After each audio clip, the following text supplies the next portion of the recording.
Hi everyone. Hello. A very good evening to all of you. I am hoping I am clearly audible and visible. सारांश batch की बच्चों, ये हमारी पहली class orientation class, जिसमें basically तुम लोगों को ये पता लग जाएगा, एक आइडिया आएगा कि किस तरीके से तुम लोग क्या एक्सपेक्टेशंस मेरे से रख सकते हो, क्या मेरा क्या प्लान है सच दैट तुम नीट 2026 को क्रैक करके अपने ड्रीम गवर्नमेंट मेडिकल कॉलेज में जा सको। ये बातें बोलने में बहुत ही ना ऐसे ऐसे लगता है कि बना के बोली गई है, बट मैं तुम लोगों को बता रही हूँ कि हर साल हमारे पास ऐसे स्टूडेंट्स आते हैं जो थोड़ा सा लेट प्रिपरेशन शुरू करते हैं। ठीक है, अब देखो, ये तो तुम्हें एक्सेप्ट करना पड़ेगा कि अगर कोई बच्चा अभी से नीट के प्रिपरेशन शुरू कर रहा है तो ऑब्वियस सी बात है तुम लोग 2-3 महीने लेट हो, लेकिन किस तरीके से किस तरीके से प्रॉपर प्लानिंग के साथ, है ना, ये जो बचे हुए मंथ्स हैं उनका मैक्सिमम एडवांटेज उठाया जा सकता है, और किस तरीके से इन बचे हुए मंथ्स में ही सिलेक्शन इंश्योर किया जा सकता है। थोड़ी सी एक्स्ट्रा मेहनत करनी पड़ेगी। अगर वो मेहनत करने को रेडी हो ना, तो ही आज का ओरिएंटेशन सेशन भी लगाना, तो ही बच्चों तुम लोग नीट 2026 के लिए भी प्रिपेयर करना, वरना आज से अपनी प्रिपरेशन छोड़ के ना, 2026 के प्रिपरेशन छोड़ के 2027 के लिए प्रिपेयर करने लग जाओ। I am being as direct and as honest as I can be. तुम लोगों को कोई फॉल्स एक्सपेक्टेशंस मैं तुम लोगों को देना नहीं चाहती हूँ। ये बहुत ऑब्वियस सी बात है कि जरूरी नहीं है 2025 में जैसा क्वेश्चन पेपर आया है वैसे ही 2026 में भी आए, जरूरी नहीं है, लेकिन प्रिपरेशन हमेशा वर्स्ट के लिए ही करनी चाहिए। प्रिपेयर लाइक जो भी तुम्हारे साथ होने वाला है वो बिल्कुल वर्स्ट होने वाला है। जैसे कि मैं अगर मान लो किसी मैच के लिए प्रिपेयर कर रही हूँ, मान लो मैं फुटबॉल खेलती हूँ, मैं किसी मैच के लिए प्रिपेयर कर रही हूँ, तो मैं हमेशा यही अज्यूम करके प्रिपेयर करूंगी कि भाई सामने वाली जो टीम है ना वो पूरे दुनिया की बेस्ट टीम है, और फिर बाद में उस बेस्ट टीम के साथ किस तरीके से टैकल करना है। तो हम यही सोच के पढ़ेंगे कि 2025 में जैसा क्वेश्चन पेपर आया है वैसा ही 2026 में आए, और उसकी बेसिस के ऊपर मैं तुम्हें बोल रही हूँ, इसको सच मान लो। अगर ये सच नहीं है तो ऑब्वियस सी बात है तुम्हें एडवांटेज है, लेकिन इसको सच मान लो कि अगर ये सच है ना, तो तुम लोगों को, अगर आज से तुम लोग नीट 2026 की प्रिपरेशन कर रहे हो, तुम लोग सारांश बैच में फिजिक्स की शुरुआत कर रहे हो, तो ये चीज मान के चल लेना, थोड़ा सा एक्स्ट्रा करना पड़ेगा। लेकिन वो थोड़ा सा एक्स्ट्रा क्या करना है वो भी मैं तुम लोगों को बताऊंगी। जो ऑलरेडी बच्चे मुझसे प्रिपरेशन शुरू कर चुके हैं, जो वेव्स का चैप्टर मेरे साथ कंप्लीट कर रहे थे, बिल्कुल अभी भाग जाओ यहाँ से। 6:30 बजे तुम्हारी वेव्स की क्लास है। तुम्हारा इस क्लास में कोई भी काम नहीं है, अपना आधा घंटा वेस्ट करने की जरूरत नहीं है। जाओ आधे घंटे बैठ के जो वेव्स के ऊपर हमारी 3 क्लासेस हुई है ना उनको रिवाइज करो। इधर चू चू करने की कोई रिक्वायरमेंट नहीं है बिल्कुल भी। ठीक है, जो न्यू स्टूडेंट्स हैं उनके लिए बच्चों ये ओरिएंटेशन सेशन है। उनको बेसिकली ये एक टीचर स्टूडेंट इंटरेक्शन है, जिसमें उनको पता लगेगा कि भैया जो हमारे नेक्स्ट मंथ्स हैं किस तरीके से निकलने वाले हैं। हम जो टीचर से जिससे पढ़ेंगे, ऑल्दो तुम्हारा मेरे ऊपर ट्रस्ट होगा, टीम जीएनटी के ऊपर ट्रस्ट होगा, तभी तुम लोगों ने हमारा बैच लिया है, तभी तुम लोग हमसे पढ़ना चाहते हो। ये तो ऑब्वियस सी बात है, लेकिन क्या प्लान है, किस प्लान के साथ हम लोग हर साल चलते हैं कि ये जो ट्रस्ट है ऐड हो के इतना ज्यादा बड़ा हो गया है। That is the point of this class. तो देखो, जितना स्ट्रेट फॉरवर्ड में हो सकती हूँ ना, जितना सिंपली तुम लोगों को चीजें बता सकती हूँ उतना बताती हूँ। सबसे पहले शुरू करते हैं कि मैं क्या क्या करवाऊंगी और तुम लोगों को क्या क्या करना है। लेकिन उससे पहले ये समझो कि तुम्हारा सिलेबस ना, अगर मान लो मैं अपने फिजिक्स के सिलेबस की बात करूं, ठीक है, अगर फिजिक्स के सिलेबस की बात करूं, जो बच्चे अभी सारांश बैच में आए हैं 3 बार कंप्लीट होगा। ठीक है, 3 बार कंप्लीट होगा। एक बार जब हम लोग सिलेबस को कंप्लीट करेंगे, ध्यान दीजिएगा, क्लास में ही, ठीक है, क्लासेस के वाया ही, लाइव क्लासेस के वाया ही, तुम जो पीछे से कर रहे हो वो अलग बात है। सिलेबस कंप्लीट होगा सबसे पहली चीज। सबसे पहली बार जब हमारा सिलेबस कंप्लीट होगा तो डिटेल्ड सिलेबस कवरेज होगी, जिसके अंदर नोट मेकिंग वगैरह आती है। ठीक है, फिर बाद में बच्चों हमारा क्रैश कोर्स आएगा। ठीक है, और उसके बाद हमारा प्रैक्टिस बैच आएगा। ठीक है, ये इस तरीके से 3 बार हम लोग पूरे के पूरे फिजिक्स के सिलेबस को कंप्लीट करने वाले हैं। तो तुम लोग पहले तो ये मान के चलो कि अगर तुम लोग क्लासेस में भी रेगुलर हो ना, तो अगर तुम क्लासेस में भी रेगुलर हो तो भी तुम्हारा 3 बार सिलेबस कंप्लीट हो रहा है, और तीनों बार जब सिलेबस कंप्लीट हो रहा है तो तुम्हारे पास तुम्हारे पास एक प्रॉपर टेस्ट सीरीज है जिसके अंदर तुम लोगों ने जो भी नॉलेज एक्वायर की है उस नॉलेज के बेसिस के ऊपर तुम सेल्फ प्रैक्टिस कर सकते हो। डीपीपीज हैं और टेस्ट है ताकि तुम लोग compete कर पाओ, और जितने भी गलतियां नीट 2026 में तुम लोग करते, अगर तुम ये डीपीपी नहीं सॉल्व करते, अगर तुम ये टेस्ट नहीं लगाते, वो सारी गलतियां नीट 2026 से पहले हो जाए, इससे ज्यादा बढ़िया बात है नहीं। ठीक है। और अगर मैं बात करूं तो तुम लोगों को कोई बुक्स नहीं बाय करनी है। अगर तुम ये सोच रहे हो कि डीसी पांडे, एचसी वर्मा, मुझे पता है कौन कौन सी सबसे टॉप बुक्स हैं, सारे के सारे क्वेश्चंस मैं करवाऊंगी। तुम लोगों को कोई बुक्स करने की जरूरत नहीं है। तुम लोगों को एनसीईआरटी, फिजिक्स की जो एनसीईआरटी है, कुछ करने की जरूरत नहीं है। मैं ये नहीं बोल रही हूँ कि इसके अंदर जो क्वेश्चन है इंपॉर्टेंट नहीं है या फिर उनको हम छोड़ेंगे, नहीं छोड़ेंगे, क्लास में करेंगे, मैं करवाऊंगी। मैं तुम्हें ये नहीं बोल रही हूँ एनसीईआरटी के अंदर जो क्वेश्चन है उनको हम लोग छोड़ेंगे, नहीं, नहीं छोड़ेंगे, मैं करवाऊंगी। जो प्रीवियस ईयर क्वेश्चन है, मैं ये नहीं बोल रही हूँ पीवाईक्यूज इंपॉर्टेंट नहीं है, ये तो कौन सा ही टीचर बोलेगा। मैं ये नहीं बोल रही हूँ पीवाईक्यूज इंपॉर्टेंट नहीं है, नहीं करेंगे, मैं करवाऊंगी। तो मैं तो तुम लोगों का काम जितना आसान हो सकता है ना बच्चों, मैंने हर साल सिर्फ एक चीज ट्राई की है।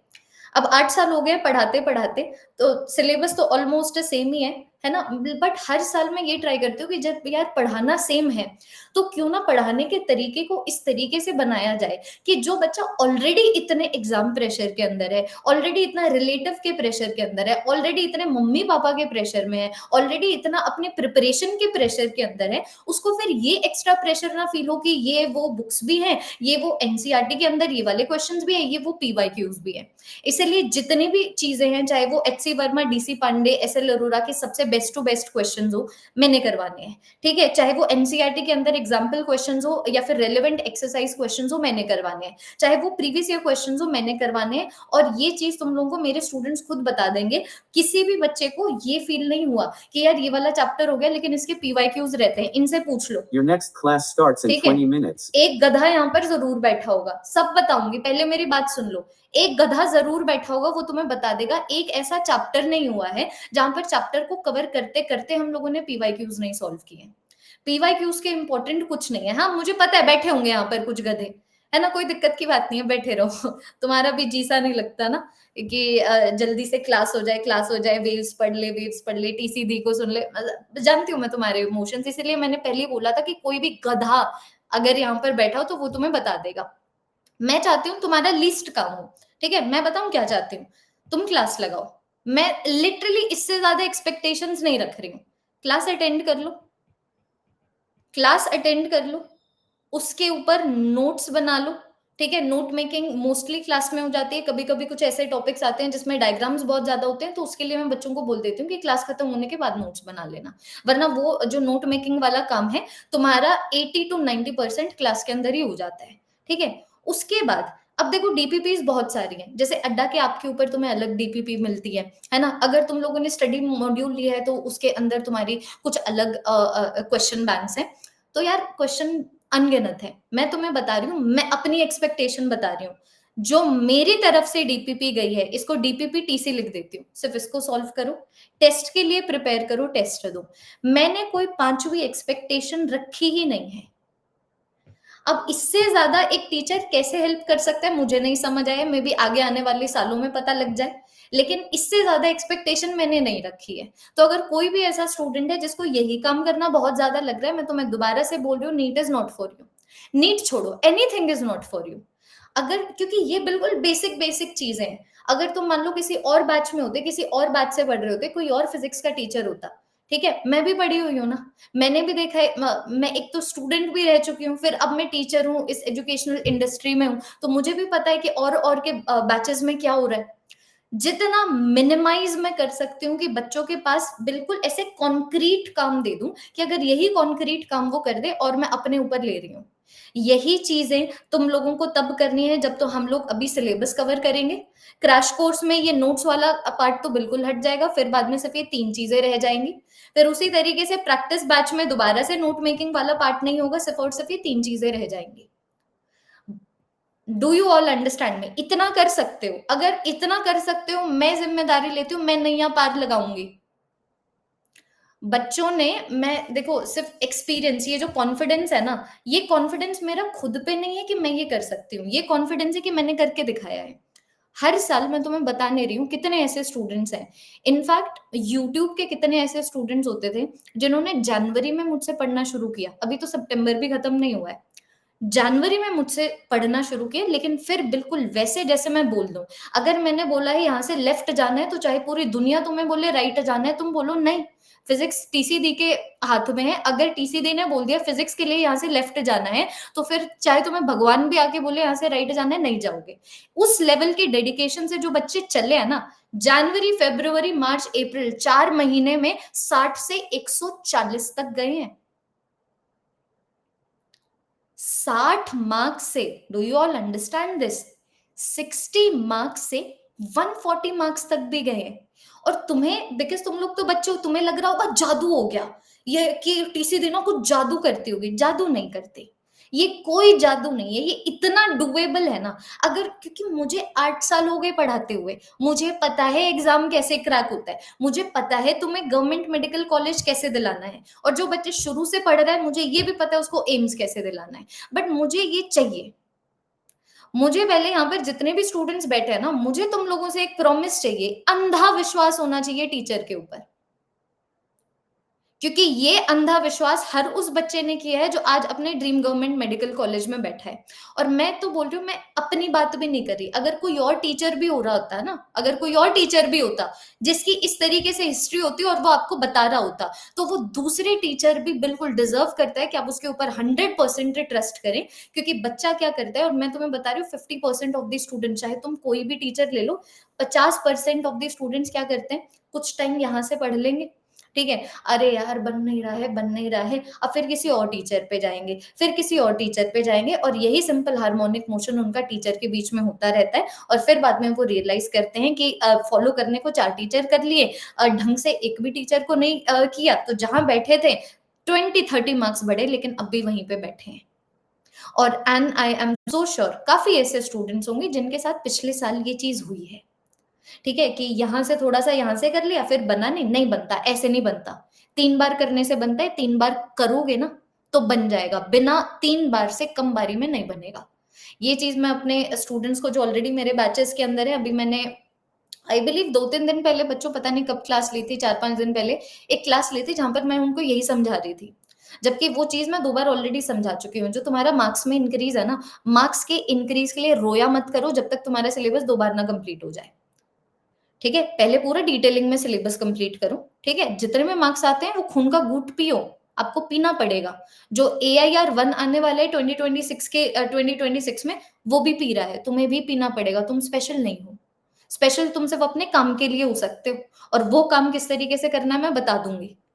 लेकिन मार्क्स में इंक्रीज नहीं आता डिटेल सिलेबस कवरेज के दौरान। हर टेस्ट आपका अलग है, आप कैसे कंपेयर करोगे 2 टेस्ट के मार्क्स, जहां पर एक टेस्ट में मैकेनिकल प्रॉपर्टीज ऑफ सॉलिड्स आया है और एक टेस्ट है जिसमें रोटेशनल मैकेनिक्स आया है, आप नहीं कंपेयर कर सकते।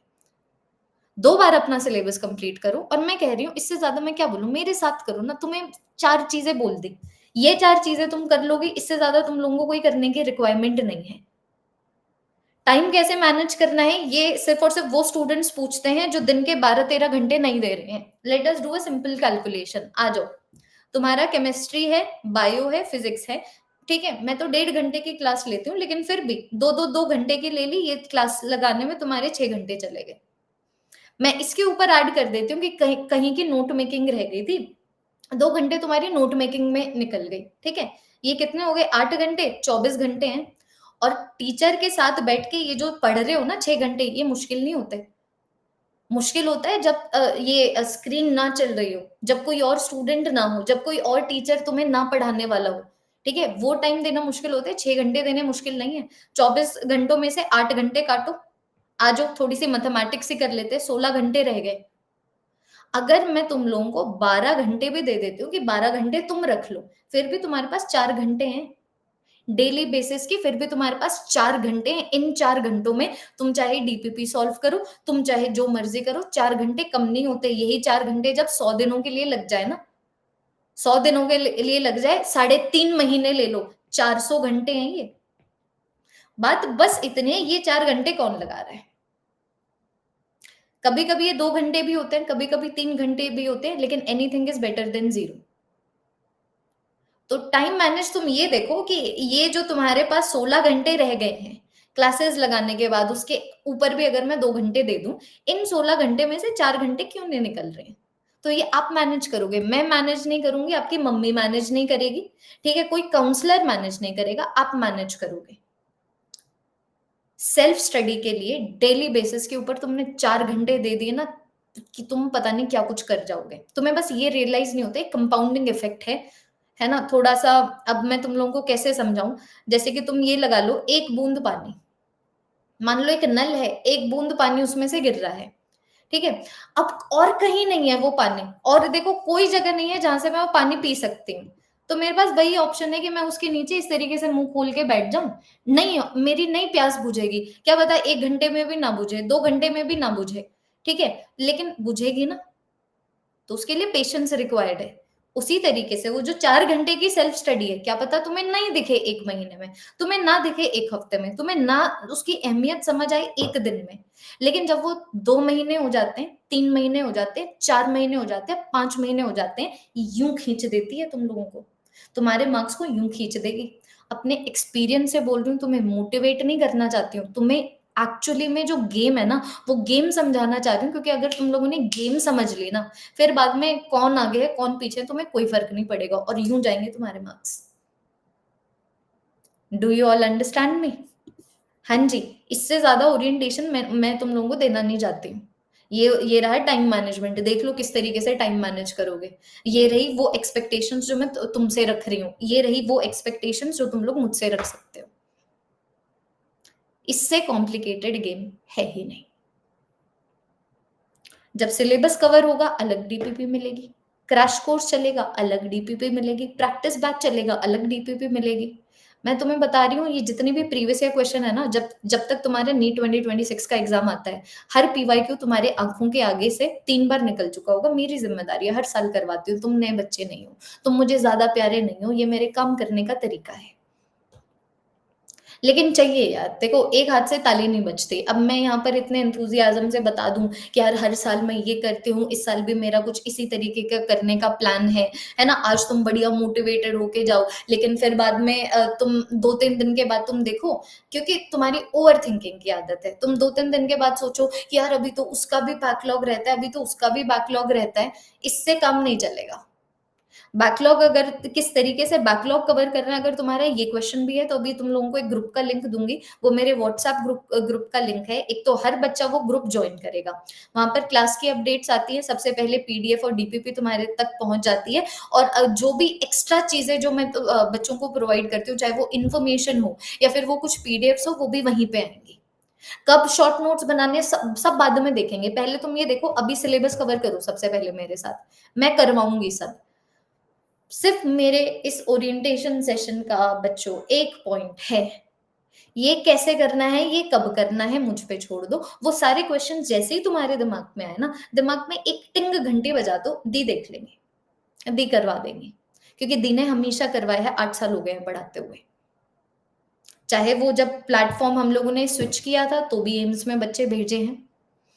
नीट 2025 का एग्जामिनेशन जितना टफ आया, फिर भी इंडिया के टॉप गवर्नमेंट मेडिकल कॉलेजेस में हमारे बच्चे हैं। तो हम जिस तरीके से पढ़ाते हैं, वो कभी भी इस पर नहीं डिपेंड करता कि एक्सटर्नल सिनारियो पे, हम अपना बढ़िया चलेंगे, हम हमारी तरफ से पूरी मेहनत करेंगे, ठीक है। डर सबको लगता है, गला सबका सूखता है, डर क्या, किस चीज का डर?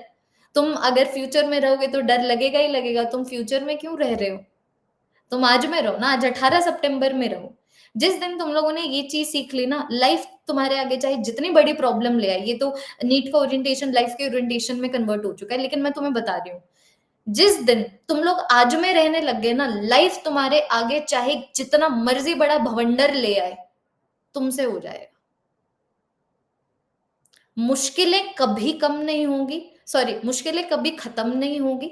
बड़ा होना, कंपटीशन में जाना, चाहे अभी वो बिल्कुल एग्जाम के सेंस में कंपटीशन में जाना हो, या फिर आगे जब तुम्हारा सिलेक्शन हो जाएगा तब उसके अंदर जो कंपटीशन स्पिरिट हो, या फिर जब तुम लोग पीजी के लिए प्रिपेयर करोगे तब वो कंपटीशन स्पिरिट हो। एक चीज याद रख लो, आज में रह लो, जो हो गया वो हो गया। फ्यूचर हमारे हाथ में है, पास्ट के लिए रोने से कोई फायदा नहीं है। बुरा लगता है, बुरा लगा लो, उसके लिए रुको मत। Do you all understand me? और अगर मैं एक और एडवाइस भी छोटी सी तुम लोगों को ये दे देती हूँ कि जो क्लास 11th फिजिक्स है ना, जो क्लास 11th फिजिक्स है जो ऑलमोस्ट हमारी कंप्लीट हो चुकी है ना, तो तुम ये देखो क्लास 11th के कौन से वो चैप्टर्स हैं जो तुम्हें आते हैं। जैसे कि कुछ ऐसे चैप्टर्स होते हैं कि यार हमें आते हैं, हमें बस एक्स्ट्रा क्वेश्चन प्रैक्टिस की रिक्वायरमेंट है, क्रैश कोर्स से करो उनको। तुम देखो नीट के टॉपर्स, एक ऐसा इंटरव्यू नहीं होगा जो नीट के टॉपर ने लिया हो, चाहे वो किसी भी साल का और मैंने ना देखा हो। मतलब ऐसा नहीं है कि 100% देखे होंगे, but you understand the point that I am trying to make. थोड़ा सा एक्स्ट्रा बोल दिया मैंने, but you understand the point I am trying to make. जब बच्चे का मतलब कुछ कुछ ना ऐसे रैंकर्स होते हैं जो आज एम्स दिल्ली में बैठे हैं, जिन्होंने क्लास 11th में सीरियसली नहीं लिया नीट के प्रिपरेशन को। क्लास 12th में आके उनको रियलाइज हुआ कि हाँ यार, अब फिर एकदम से हिट हुआ कि यार नीट तो अभी इसी साल आएगा, हमारे पास तो 8 महीने बचे हैं, 9 महीने बचे हैं। तो तब वो क्लास 11th का कैसे कवर करते हैं? ऐसे कवर करते हैं कि जो चैप्टर्स तुम्हें पता है कि भैया ये आता है, जैसे कि यूनिट्स एंड डायमेंशंस। एक तो ऐसा बच्चा होगा जिसको लगता है कि यूनिट्स एंड डायमेंशंस आता है हमें, तुम्हें क्यों डिटेल सिलेबस कवरेज देखना है उसका, अगर तुम एक ड्रॉपर हो तो क्रैश कोर्स से करो उसको, है ना, और फिर क्वेश्चन प्रैक्टिस करो। अगर जैसे रोटेशनल मैकेनिक्स जैसा चैप्टर हो गया कि भैया रोटेशनल मैकेनिक्स थे तो बिल्कुल कंसेप्ट से हिले हुए हैं, उसके लिए डिटेल्ड कवरेज की क्लासेस वगैरह देखो, फिर उनके लिए एक स्पेशल नोट मेकिंग करो, लेकिन अटेंशन वहीं जाने दो जहां पर अटेंशन देने से तुम लोगों को एडवांटेज हो। तुम डिसाइड करो what chapter of class 11th needs detailing. whatever chapter of class 11th needs detailing, उसके लिए डिटेल्ड क्लासेस लगाइए। मैं अभी बैकलॉग का तुम लोगों को एक छोटी सी टिप दे रही हूँ। लेकिन जो ऐसे चैप्टर्स हैं कि यार इतना कुछ है नहीं, थोड़ी सी क्वेश्चन प्रैक्टिस से, थोड़ी सी रिवीजन से हम लोग कर सकते हैं, तो फिर उसको सिर्फ और सिर्फ क्रैश कोर्स के ऊपर छोड़ो, क्योंकि उसके बाद भी 2 बार तो सिलेबस कवर होगा ही, जिससे आपका और उसका एक्स्ट्रा रिवीजन हो जाएगा। ठीक है? ओके बच्चों, तो अभी हम लोग मिलेंगे, फिर कल मिलते हैं। कल क्लास बच्चों हमारी 6 बजे नहीं लगेगी, कल मैं थोड़ा सा ट्रैवल कर रही हूँ। मैं तुम लोगों को नया टाइम अपडेट कर दूंगी कल और परसों। कल और परसों हमारी जो क्लासेस है, क्या पता 6 बजे ना लगे, मैं थोड़ा सा ट्रैवल कर रही हूँ, थोड़ा सा फैमिली रीजंस की वजह से, तो वो मैं तुम लोगों को अपडेटेड टाइम बता दूंगी। लेकिन कल से शुरू करते हैं, ठीक है? क्लास 12th की शुरुआत हम लोग करते हैं, इलेक्ट्रोस्टैटिक्स की शुरुआत करते हैं, बिल्कुल जो बेसिक नॉलेज है वेक्टर्स की, कि अगर तुम्हें पता है वेक्टर्स क्या होते हैं, बिल्कुल बेसिक नॉलेज भी है, तुम्हें कहीं कोई दिक्कत नहीं आएगी। ठीक है?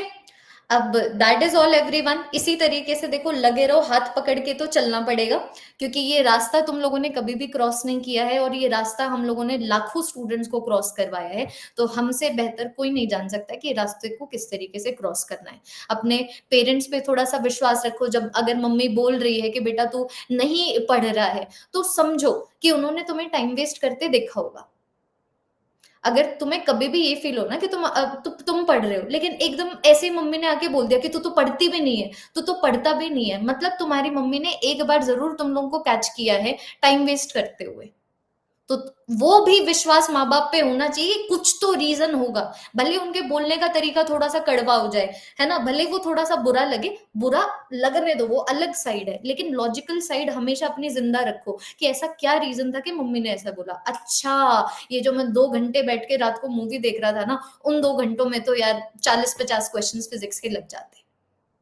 थोड़ा सा टीचर पे विश्वास रखो कि अगर टीचर ने इतना किया है, तो तुम ना तो बहुत ही ज्यादा मेरे पिछले बैच से, ना तो तुम ज्यादा प्रिय हो, ना पिछले बैच से तुम कम प्रिय हो। जितने प्रिय पिछले बैच के स्टूडेंट्स थे, उतने ही तुम भी हो। तो जो उनके लिए किया है, ऐसा तो हो नहीं सकता वो तुम्हारे लिए ना करे। ठीक है? बाकी मैं ऐसा करती हूँ, एक बार तुम लोगों को ग्रुप लिंक दे देती हूँ, ये वाला ग्रुप बच्चों जरूर से ज्वाइन कर लेना। ठीक है? ये ग्रुप जरूर से ज्वाइन कर लेना। सारी की सारी जो क्लास की अपडेट्स वगैरह है यहाँ पर आती जाती रहती हैं। बाकी ऑब्वियसली बात है, पीडीएफ डीपीपी तुम्हें ऐप के ऊपर भी मिल जाएगा, जो मैं शेयर करूंगी, लेकिन यहाँ पर जल्दी आ जाएगा। ठीक है? This is the group link. अगर अभी ना ज्वाइन हो तो कॉपी पेस्ट करके इस ग्रुप लिंक को रख लेना। अब एकदम से सारे बच्चे ज्वाइन करेंगे तो ऐसा हो सकता है कि लिंक काम ना करे। और कल से फिर हम लोग शुरू करते हैं, क्लास 12th की शुरुआत करते हैं। अब जितने भी वेव्स वाले बच्चे हैं, जितने भी वो बच्चे हैं जो ऑलरेडी मुझसे पढ़ रहे थे, तुम लोग पहुंचो। 6:35 के ऊपर क्लास स्टार्ट करूंगी, और वेव्स का चैप्टर तुम्हारा आज खत्म करवाते हैं। ठीक है? ओके, चलो, thank you so much everyone. Take care, हंसते रहिए, मुस्कुराते रहिए, थोड़ी सी लंबी लंबी सांसें लेते रहिए, दिमाग चलाते रहिए सिलेबस के अंदर, ना कि फ्यूचर में बिकॉज वो एक ऐसा ब्लैक होल है जो आपको ऐसे खींच देगा कि जो आप चीज 2 घंटे में पढ़ सकते थे वो आपको 6 घंटे लग जाएंगे। तो बिल्कुल ऐसे फोकस्ड पढ़ाई करा करो, बीच बीच में ब्रेक लेके पढ़ाई करा करो, बिल्कुल फोकस्ड पढ़ाई करा करो। तो क्या पता तुम लोगों को एक टाइम पे ऐसा भी रियलाइज हो कि यार पहले मुझे सेल्फ स्टडी जब मैं 4 घंटे की करती थी तब इतना काम करती थी, अब मैं 3 घंटे में सेम काम कर पा रही हूँ। ठीक है, ओके बच्चों, thank you so much, bye bye, good bye.